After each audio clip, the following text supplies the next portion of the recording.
Baik, insyaallah. Kemudian beliau sebut kepada pagi ini dengan bersama-sama membaca Al-Quran. Ila hadratin Nabi Muhammad Mustafa Rasulullah sallallahu alaihi wasallam wa ala alihi wa sahbihi wa sallam. A'udzu billahi minasy syaithanir rajim. Bismillahirrahmanirrahim. Alhamdulillahi rabbil alamin. Ar-Rahmanir Rahim. Maliki yaumiddin. Iyyaka na'budu wa iyyaka nasta'in. Ihdinas siratal mustaqim. Siratal ladzina an'amta 'alaihim ghairil maghdubi 'alaihim waladdallin. Amin. Assalamualaikum warahmatullahi ta'ala wabarakatuh. Alhamdulillahilladzi nahmaduhu wa nasta'in wa nastahdi wa na'udzu billahi min syururi anfusina wa min sayyiati a'malina may yahdihillahu fala mudilla lahu wa may yudlilhu fala hadiya lahu. Asyhadu an la ilaha illallah wahdahu la syarika lahu wa asyhadu anna Muhammadan 'abduhu wa rasuluh. Allahumma shalli wa sallim ala Sayyidina wa nabiyina wa habibina wa syafiina wa zuhurina wa maulana Muhammad ma'al muttaqin wa qawatil jahidin wa ala alihi wa sahbihi ajma'in. Qala Allah subhanahu wa ta'ala fil Qur'anil Karim ba'da auzubillahi minasy syaithanir rajim. Qul hal yastawi alladziina ya'lamuna wal ladziina la ya'lamun innama yatadzakkaru ulul albab. Sallallahu alaihi. Yang bermaksud kata ilmu ya Muhammad, adakah sama orang-orang yang berilmu dan orang yang tidak berilmu? Biasanya orang-orang yang menerima peringatan daripada Allah Subhanahu Wa Taala itu orang-orang yang diberikan akal yang sempurna oleh Allah.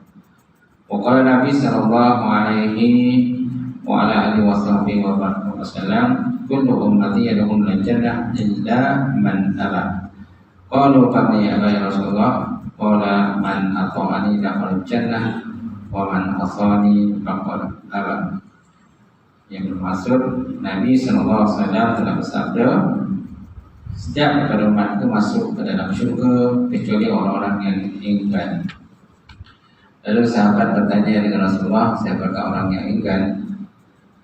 Lalu Rasulullah menjawab, siapa yang taat padaku masuk syurga, dan siapa yang tidak taat padaku maka mereka termasuk dan orang-orang yang enggan. Yang hormati silakan Fatih dan terima, kemudian silakan Tuan Bilal, Tuan Sia, pengurusi masjid yang tak masjid, Datuk-datuk, tuan-tuan dan puan, tuan-tuan haji dan tuan hajat, muslimin dan muslimat yang berbahagia. Alhamdulillah kita merapatkan segi-segi puji dan syukur Allah Subhanahu Wa Taala. Kerana dengan limpah kurnia setelah hamd kepada Allah lagi tuan-tuan kita paksa pada malam ini, pada pagi ini, subuh ini untuk kita sambung. Muka surat apa kan? Ulasan sehubungan dengan itu. Baik. Muka surat 443 masih dalam tajuk bahaya keinginan kepada dunia dan perhiasan dunia. Qala musannifun wa ta'ala wa nafa'ana bi ulumihi bi daramin dalam qatil awal musannif ataupun pengarang kitab. Mudah-mudahan bermanfaat akan ilmunya insyaallah dalam dua negara dunia dan akhirat. Apa kata musannif? Sehubungan dengan itu dia kata, apabila diwajibkan ke atas manusia menegakkan sesuatu hak atau sesuatu urusan syarak atau tugas agama yang melandaskan kepada tuntutan syarak atau menghapuskan kemudaratan yang menimpa orang-orang Islam atau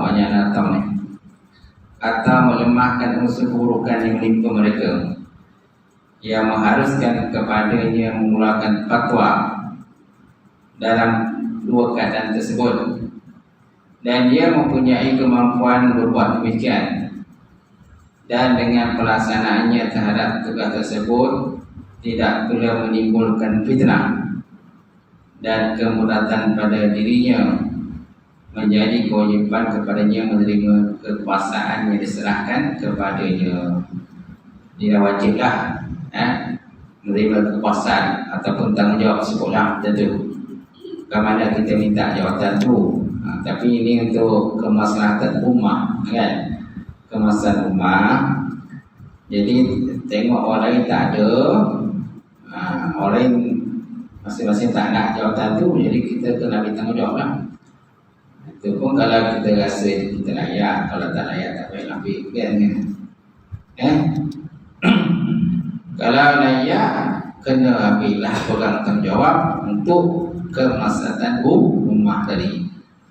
Jadi untuk menegakkan suatu hak, suatu urusan syarak, ataupun untuk menghapuskan keberatan yang menimpa orang Islam, atau melemahkan unsur keburukan yang menimpa orang Islam, jadi benda itu menjadi kewajiban lah kepadanya menerima kekuasaan yang diserahkan kepadanya.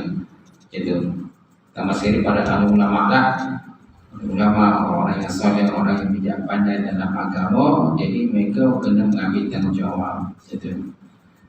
Dengan ini urusan kekuasaan sebenarnya adalah termasuk di dalam urusan yang menimbulkan kesamaran, yang memerlukan kepada pandangan mata hati dan ilmu yang benar bagi memutuskan segala hukum atau dan keputusan yang berkaitan dengannya. Ya.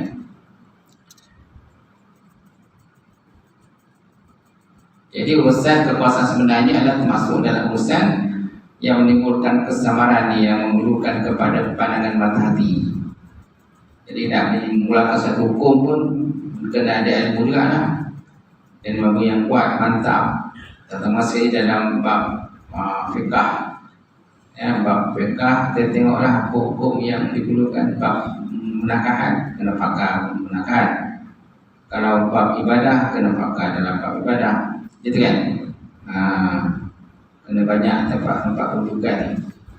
Baik, kesimpulannya kekuasaan duniawi dan keterlaluan dalam mencari dunia termasuk dalam perkara yang paling berbahaya yang dihadapi oleh orang-orang yang arif billah.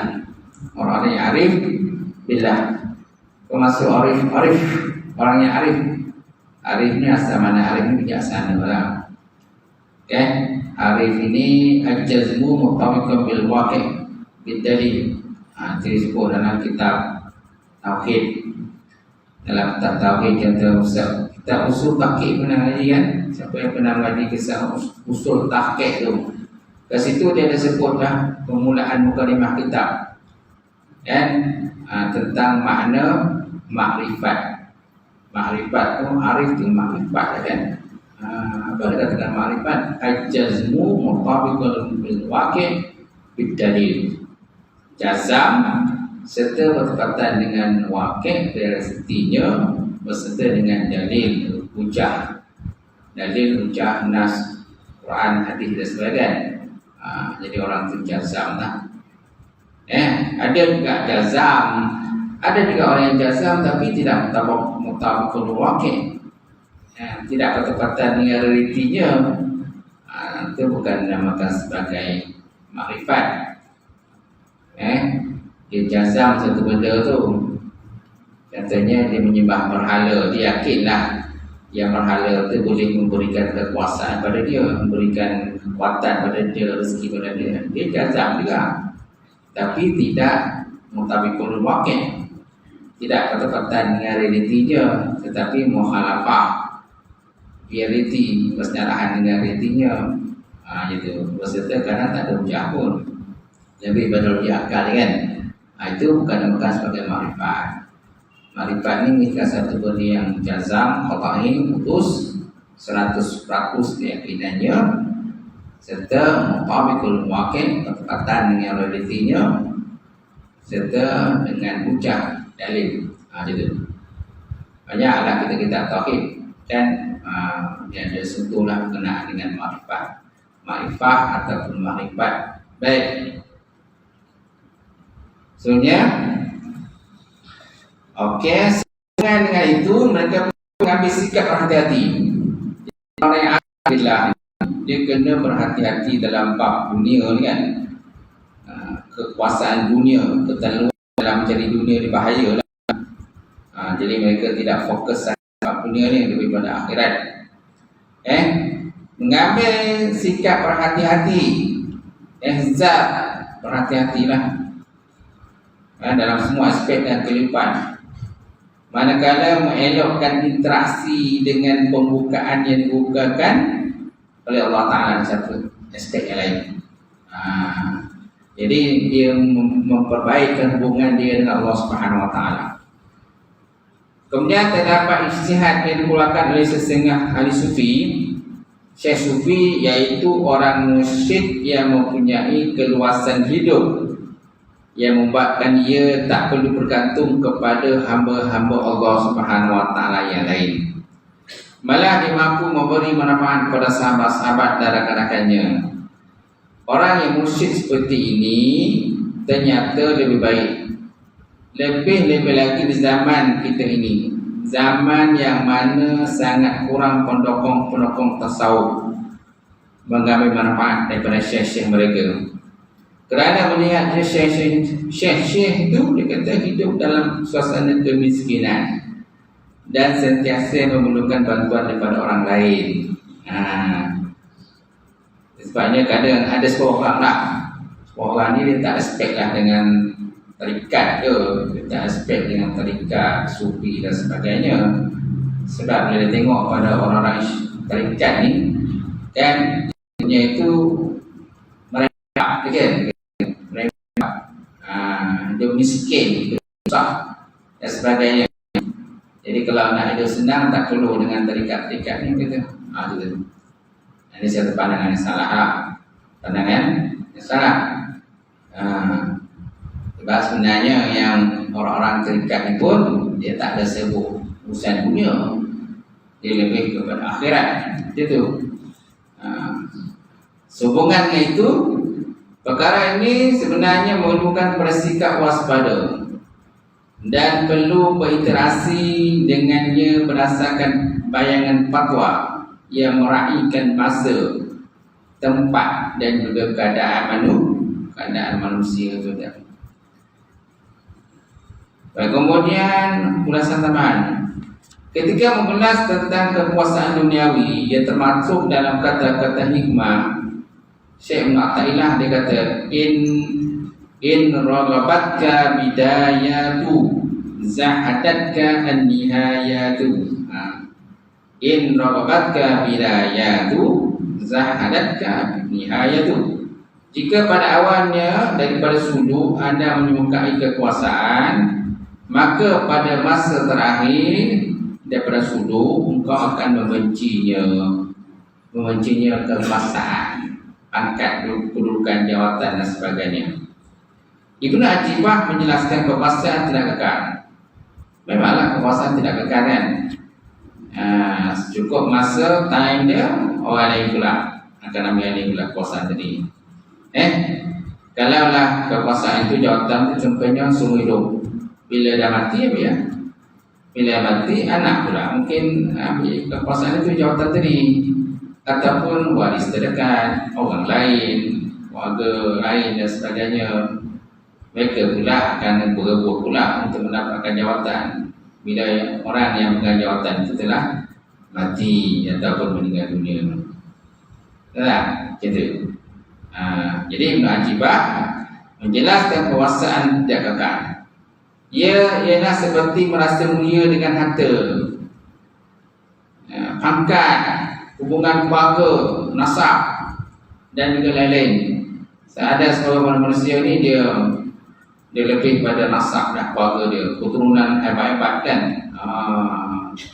keturunan bangsawan dan sebagainya. Jadi bila dia keturunan bangsawan, jadi dia tak pandang golongan yang ni. Contohnya Zainab. Zainab, Nabi SAW kahwinkan Zainab dengan Zaid. Zaid ni anak angkat kepada Nabi SAW. Jadi Zainab ni dia golongan kaya, dia golongan bangsawan. Zaid ni dia golongan hamba kan. Dia golongan rendah lah, kasta kan, kasta yang rendah. Sedangkan Zainab ni kasta yang tinggi. Jadi sebabkan Nabi SAW telah memperjodohkan antara pasangan tadi, maka nak tak nak mereka berkahwin lah. Sebenarnya Zainab tak nak pun, tak suka pun dengan Zaid tadi. Jadi Zainab ni sukalah menyindir Zaid. Walaupun Zaid tu sudah suami dia, tapi dia suka menyindir lah kepada si Zaid tadi ni. Gitu. Sehinggalah pasangan tadi mengadu kepada Rasulullah SAW terhadap pasangan masing-masing. Jadi Zainab ni memang kalau memang tak naklah dengan Zaid. Sedangkan Zaid pun kata, saya pun kalau boleh nak ceraikan Zainab ni. Jadi maka Nabi SAW berpesan pada mereka untuk teruskan kehidupan, teruskan rumah tangga tadi. Tapi lama-kelamaan akhirnya bercerai juga lah, gitu kan? Cerai lah. Sebab apa? Zainab merasakan keburukan yang tinggi, dan dia kata dia rasa dia tak layak lah kahwin dengan Zaid kerana jawatan keburukan yang hubungan bangsawan, betul? Jadi bila dah habis iddah itu, maka Nabi pun berkahwinlah dengan Zainab. Terang. Baik. Jadi ada orang, kalau kita ni memang dia pandang kedudukan dia, keluarga dia lah. Keluarga dia. Tapi sebenarnya keluarga pun tak boleh buat apa-apa besar kan, tak besar. Keluarga tidak akan mampu membela kamu. Dia akan tak besar. Baik.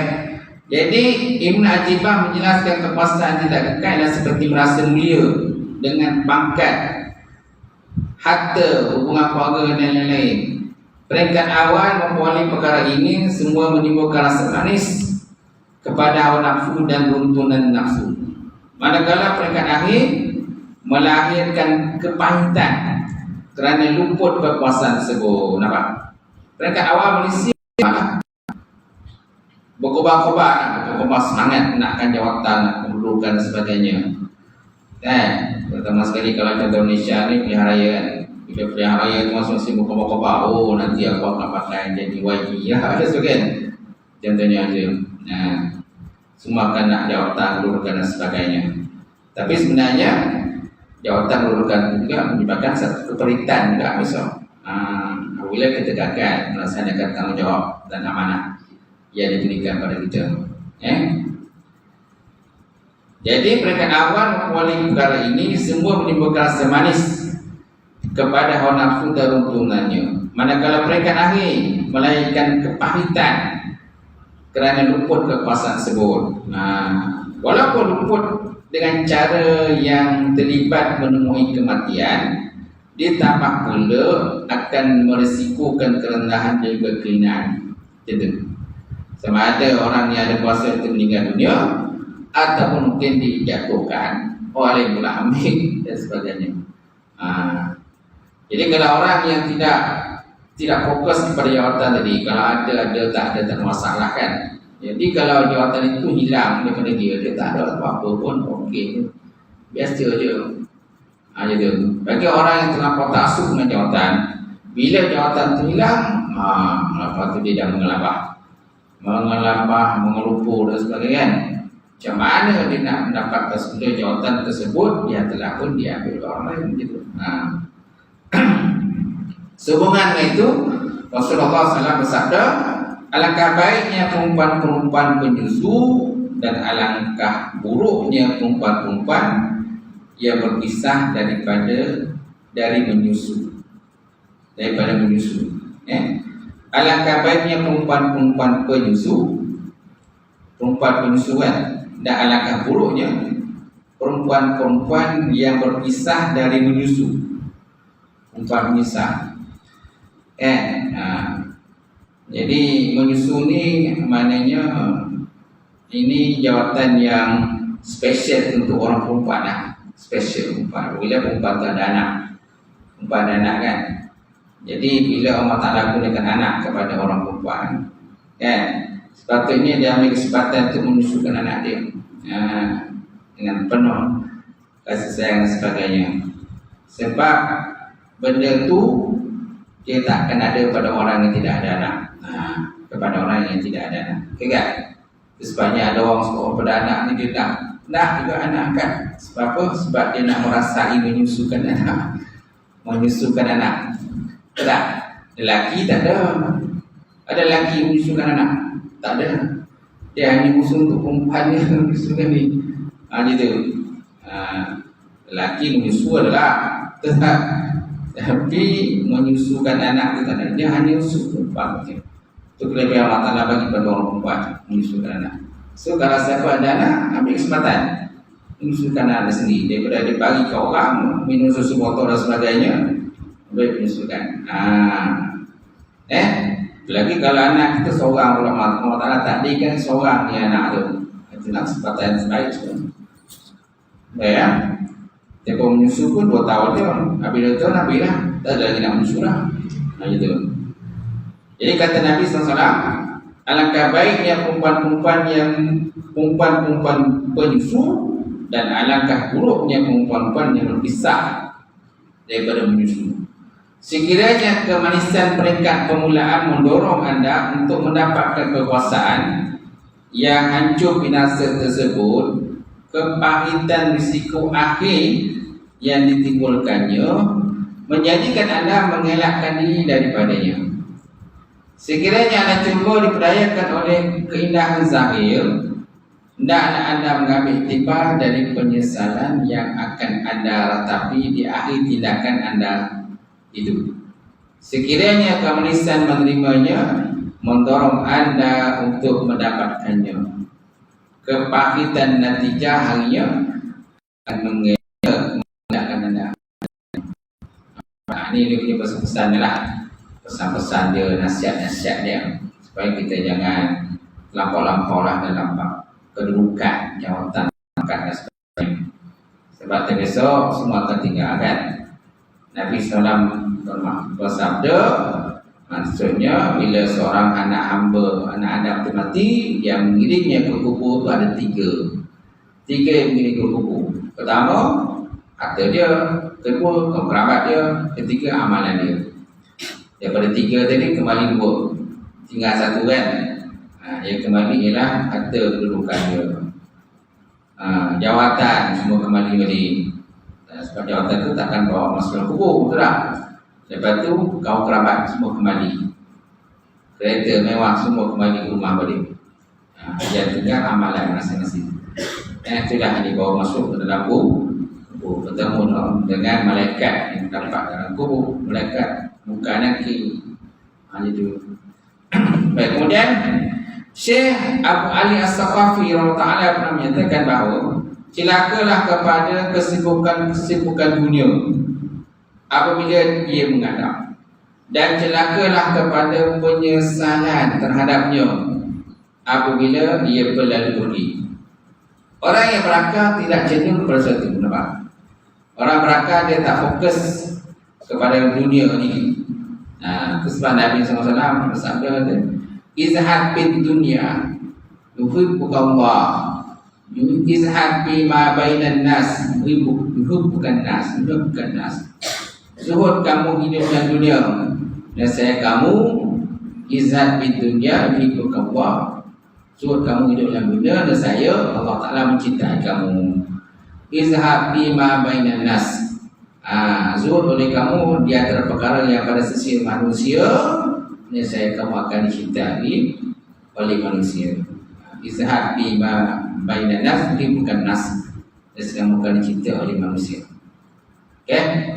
So apa makna zuhud? Zuhud itu maknanya tidak terpengaruh dengan dunia. Walaupun dia ada harta yang banyak. Ada orang kadang-kadang memang dia menggunakan harta yang banyak, Laki-lakinya kaya raya kan. Apalagi kalau mak ayahnya kaya. Seorang yang lahir kaya, biasanya kadang-kadang mak ayahnya kaya. Mak ayah harta duit banyak berjuta, berjuta hartanya. Dia lahir hanya kaya. Tapi walaupun mak ayah dia kaya, dia tidak terkelabu mata lah itu dengan kekayaan tadi. Dia tidak hanyut dengan kekayaan tadi. Seperti kalau para sahabat tu antaranya Mus'ab bin Umair kan.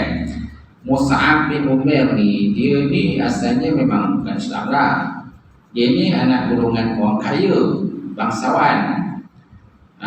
Dia ni antara, dan ramai perempuan-perempuan yang tergoda dengan dia lah. Sebab dia ni orang kaya. Kalau boleh mereka nak jadi isteri kepada Mus'ab bin Umair tadi. Tapi Mus'ab bin Umair ni dia pilih Islam. Bila dia pilih Islam, dia masuk Islam, syahadah, dia tinggalkan semua segala kemewahan-kemewahan dia. Kemewahan dia tadi, kedudukan dia, apa kan, semua dia tinggalkan. Demi semuanya untuk Islam lah kita. Dan dia ni seorang yang mengajar Qorian, mengajarkan agama lah, untuk penduduk Madinah.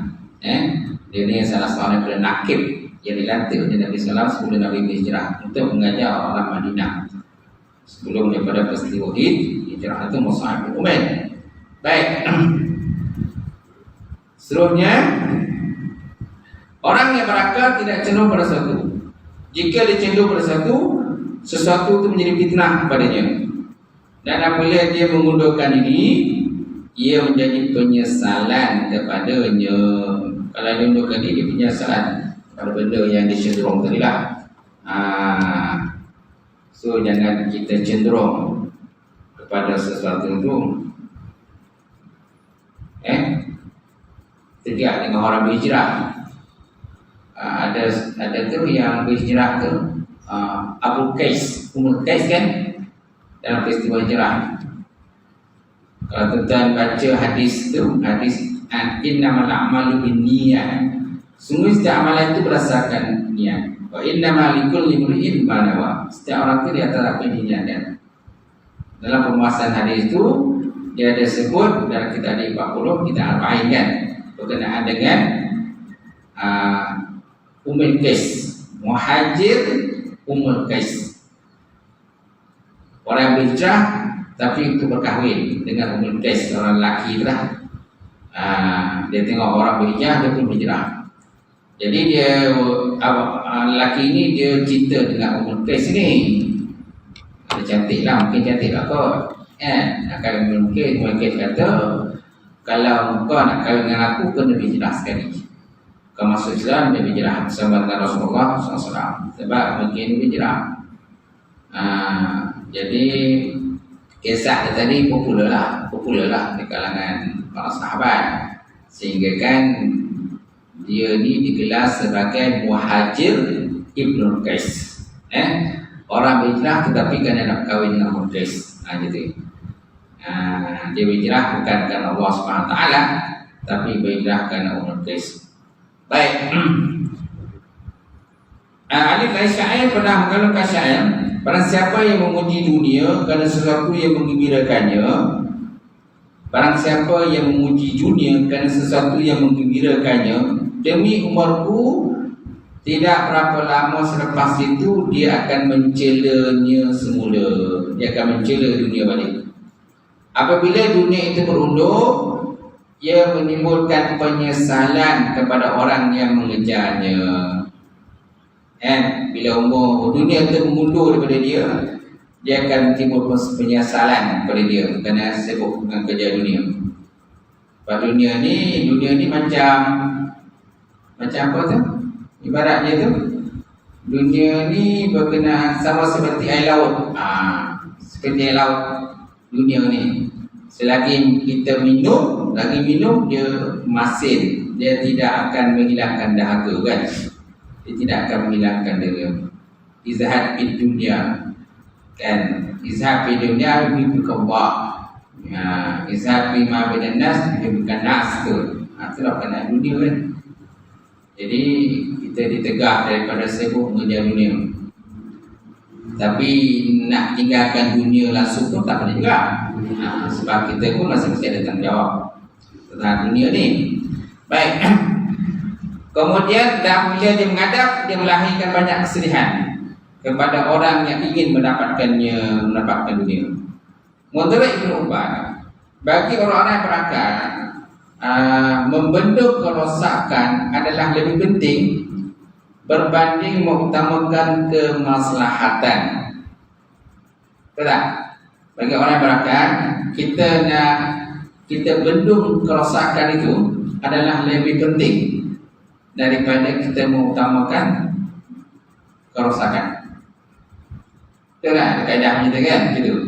Orang yang dipalingkan dari lebih-lebihan dunia, orang yang dipalingkan daripada lebih-lebihan dunia dan meretoi kerana tersebut, seterusnya berpada dengan rezeki yang sedikit yang diperolehinya dan tak ingin mendapatkan harta atau pangkat yang lebih daripadanya.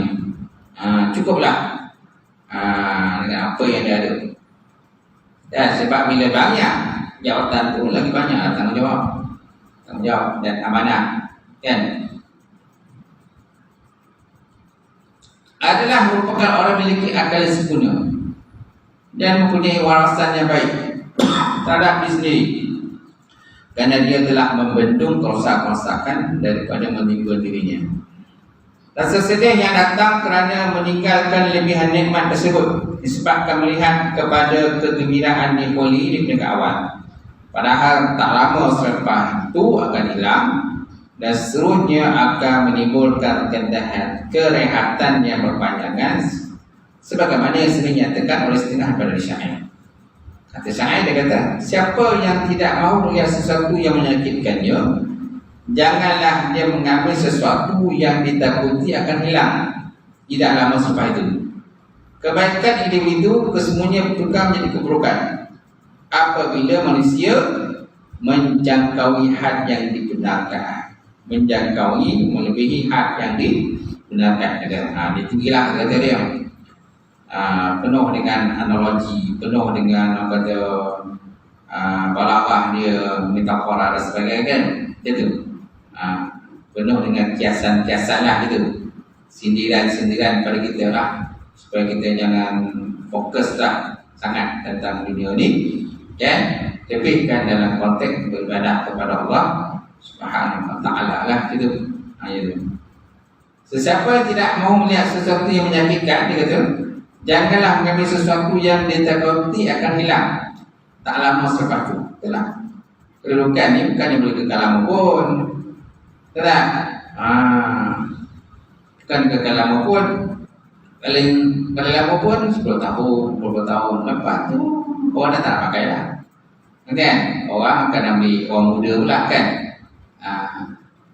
Akan ambil orang muda pula, pelapis-pelapis muda pula, kan? Untuk memegang sesuatu kedudukan, kan? Jawatan dan sebagainya. Orang yang lama ni mungkin akan dijadi penasihat saja. Betul tak? Biasalah orang lama ni biasa jadi penasihat. Tak ada lagi lah nanti sebagai ketua ke lah. Jalan pun dah goyang, kan? Betul tak? Sebab orang akan ambil orang muda. Banyak lagi pelapis-pelapis muda, perusahaan-perusahaan, universiti dan sebagainya yang tak ada kerja tu, bagi dia jawatan. Kau ambil jawatan ni, kau kan amanah. Gitu. Baik.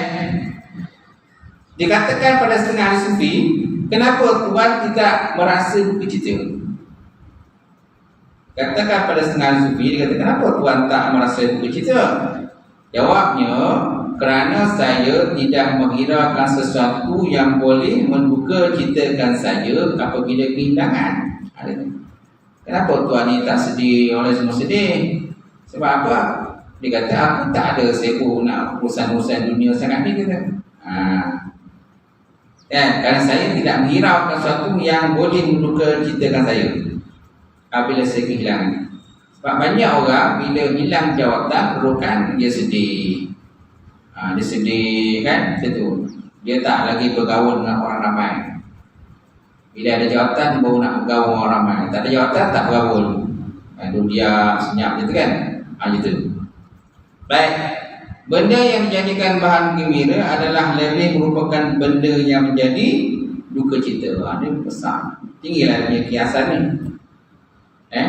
Benda yang dijadikan bahan gembira, dia kata, adalah juga merupakan benda yang menjadi duka cita suatu hari nanti.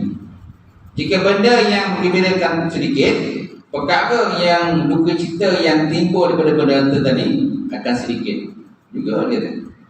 Jika benda yang menggembirakan itu banyak, perkara yang menduka citakan yang muncul daripada benda tadi pun banyak juga. Pun banyak juga lah. Banyak benda tu menggembirakan, satu hari nanti dia akan banyak juga begitu. Banyak benda tu, kalau sedikit benda tu, satu hari nanti dia akan sedikit juga.